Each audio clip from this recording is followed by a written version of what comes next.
Good morning, class. Now it's time for reading. As I call you to your carpet dot, you may act and walk like a princess to your spot. Okay, table 1, will you please come down? Table 2. Table 3. Table 4. Okay, so today's objective is giving 2 versions of the Cinderella story. Students will compare and contrast elements of the 2 stories using a Venn diagram with 4 or more statements in each circle. So that means that you will be working in groups, and I will assign each group a different version of the Cinderella story. You will compare the new version with the original version. You will be expected to fill out a Venn diagram with 4 or more statements in each circle.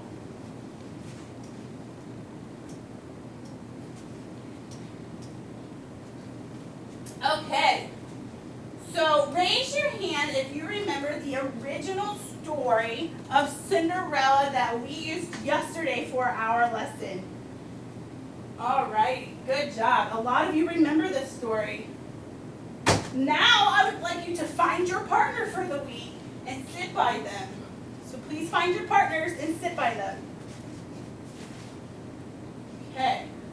You will have 2 minutes to talk with your partner about the original Cinderella story. You may begin. Just talk.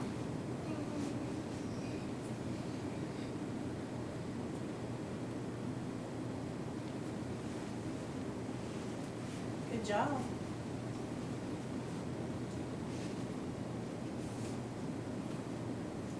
Okay. So who would like to share their version of the original story? Their short version. Who would like to share their short version with the original story? Please raise your hand. Okay. Can you tell me your short version? So Cinderella was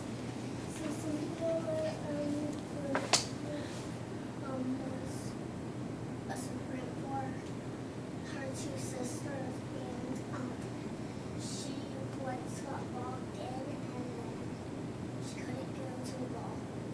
Oh, okay. Why'd she want to go to the ball? Because there was a prince there. And she wanted to what? Marry Good job. Did you guys hear that? All right. So I'm going to be reading another version of today. We will need to listen for comparisons and contrast. Who can tell me what it means to compare and contrast? What does it mean to compare? Compare is when you What are we looking for? like stuff that is alike. Stuff that is alike. Right. What does it mean? Contrast. Stuff that is opposite. Opposite or different. Yeah. Good job.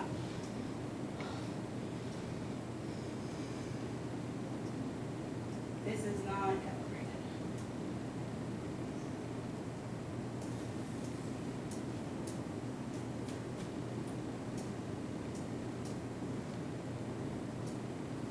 All right, so now I'm going to read The Rough-Faced Girl. I want you to be listening to comparisons and contrast to the original story. It says, once, long ago, there was a village by the shores of Lake Ontario. Off from the other wigwams of this village stood one great, huge wigwam. Painted on its sides were pictures of the sun, moon, stars, plants, trees, and animals.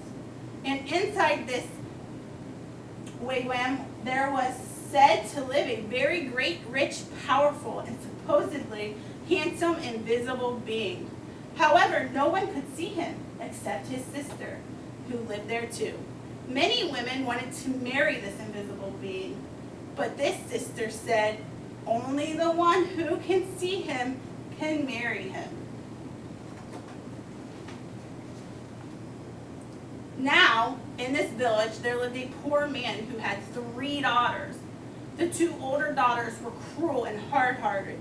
and they made their youngest sister sit by the fire and feed the flames. When the burning branches popped, the sparks fell on her. In time, her hands became burnt and scarred. Her arms, too, became rough and scarred.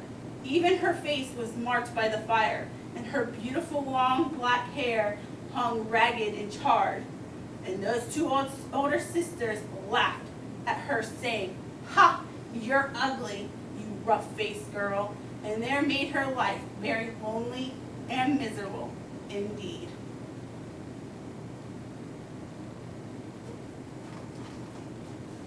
One day, these two older sisters went to their father and said, "Father, give us some necklaces, give us some new buckskin dresses, give us some pretty beaded moccasins. We're going to marry the invisible being." So the father gave them these things. Dressed in their finest, the two girls marched through the village. All the people pointed and stared. "Look at those beautiful girls," they said. "Surely they shall marry the invisible being." And if those two girls were proud and hard-hearted before, they were even prouder now. They walked hotly through the village. At last, they were to the wigwam of the invisible being, and there was his sister waiting. "Why have you come?" she asked. "We want to marry the invisible being," they answered. "That's why we're here." If you want to marry my brother," she replied, "you have to have seen him. Tell me, have you seen the invisible being?" "Of course we've seen him," they insisted. "Can't you see how pretty we are? Can't you see the beautiful clothes we wear?" "Oh yes, anyone can tell that we've truly seen the invisible being." "All right," she said quietly. "If you think you've seen him, then tell me, what's his bow made of?" And suddenly her voice was swift as lightning, strong as thunder. "His bow?" they stammered in surprise. "His, bow? We know." But turning desperately to one another, they whispered, "What shall we say?" "Let's say it's the oak tree." So they said, "It's the great oak tree." "No," said the sister of the invisible being. "No." Oh, she saw at once how they lied. "Tell me," she continued, "if you think you've seen my brother, the invisible being, then what's the runner of his sled made of?" We know," cried the two sisters, but whispering feverishly against the wondered, "What shall we say? What shall we say? Let's say it's the green willow branch." "No," said the sister when she heard. "No, you have not seen my brother. Now go home." "Just test us fairly," they exclaimed. "We've seen him. Just don't ask us all these silly questions."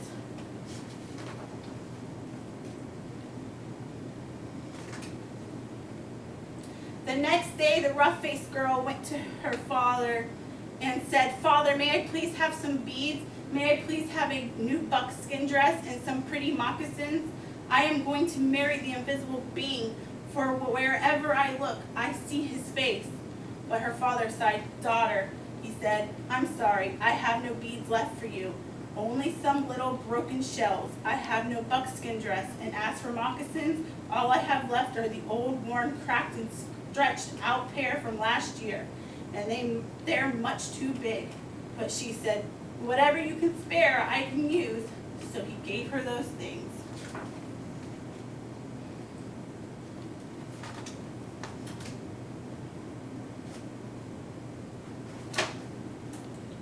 At last she came to the lake shore just as the sun was sinking behind the hills, and many stars came glittering out like a fiery veil in the darkness sky overhead. Now, the sister of the invisible being was wise woman. When she looked at you, she didn't see just your face or her hair or clothes. No, when she looked at you, she would look you right in the eyes, and she would see all the way down to your heart. Okay, so there's more, but we have to move on.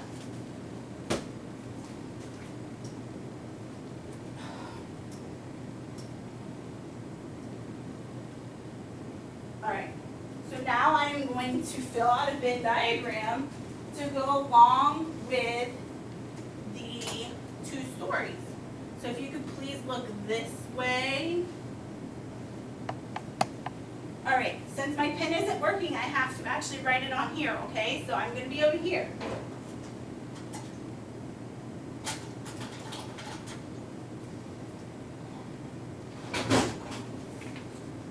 All right.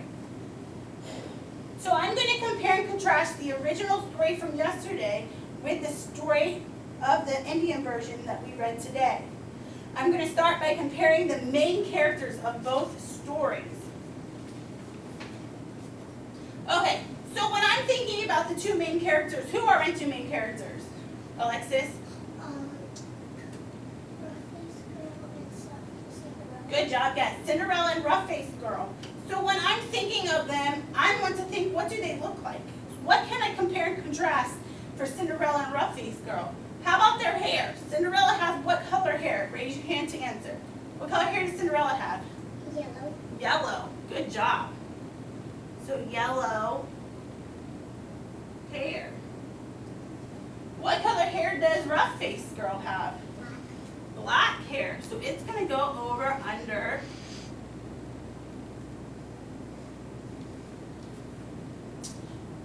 What is something that they had in common?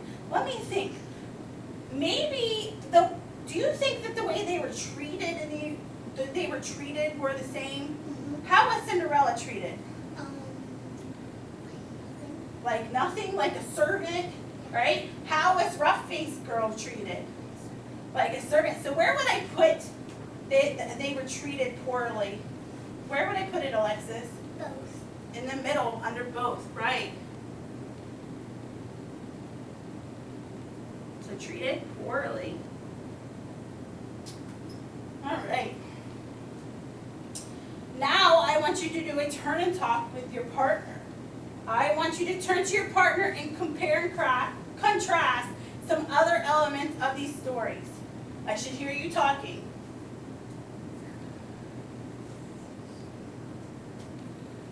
I should hear you talking.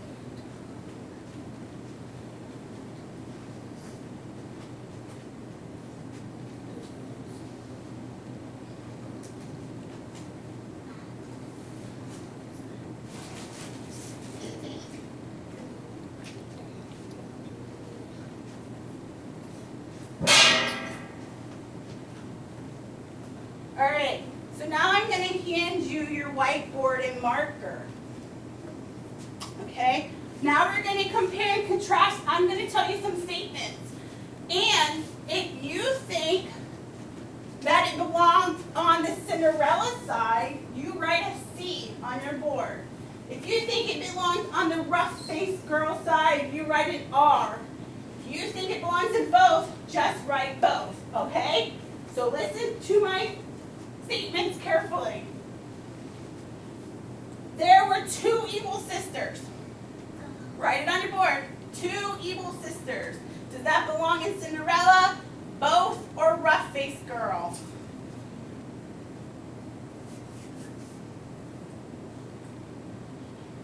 Okay, ready, reveal. Good job. Yes, it belongs under both. So I'm going to write two evil sisters.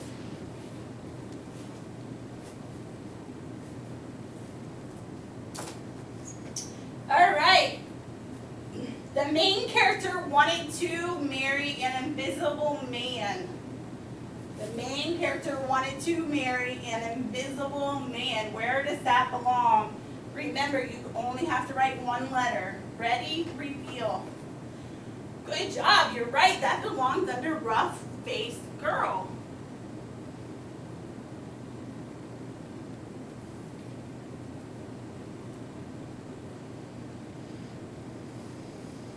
All right. So what is a similar but contrasting statement we could say about Cinderella? What is something we could say about Cinderella that is similar to that? What did Cinderella? Wanted to marry a prince. She wanted to marry a prince. Good job. Yes. And this is I spelled wrong.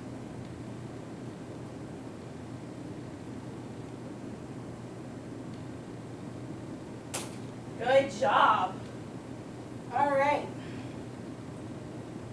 The main character has a kind heart. Does that belong for Cinderella, Both, or Rough-Faced Girl?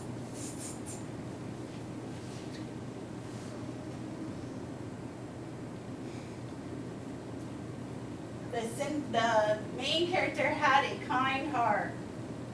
Ready, reveal. Good job. Yes, it belongs under Both.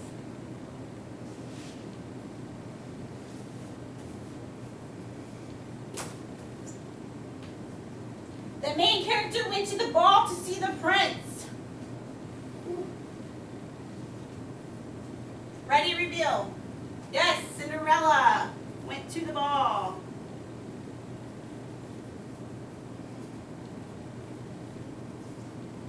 Good job. She went and danced with the prince. Now I'm going to call on you to give me a statement that belongs in one of these circles, okay? So as I pull your name, you are going to answer. Alexis, give me a statement that would go in one of these circles. Rough-Faced Girl had two evil sisters. We already put that. Two evil sisters under both of them, right? What is another statement? Cinderella had a mean mom. Cinderella had a mean mom. You're right, she did have a mean mom. She had a mean stepmom. We didn't hear about the mom in Rough-Faced Girl, right? All right, good job.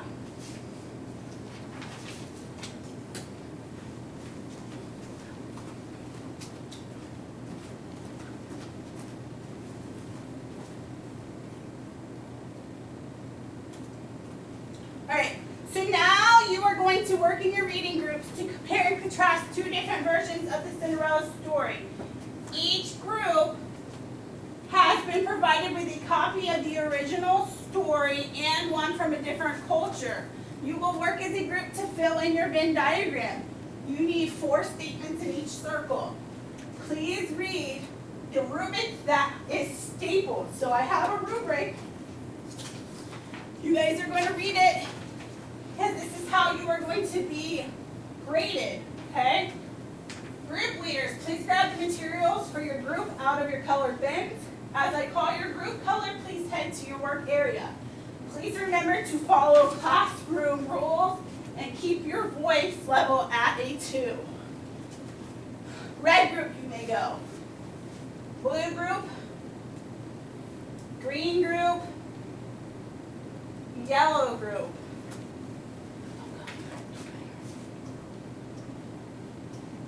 Okay, so summarize. Today you were introduced to different versions of the Cinderella story. You used a Venn diagram to compare and contrast 2 stories.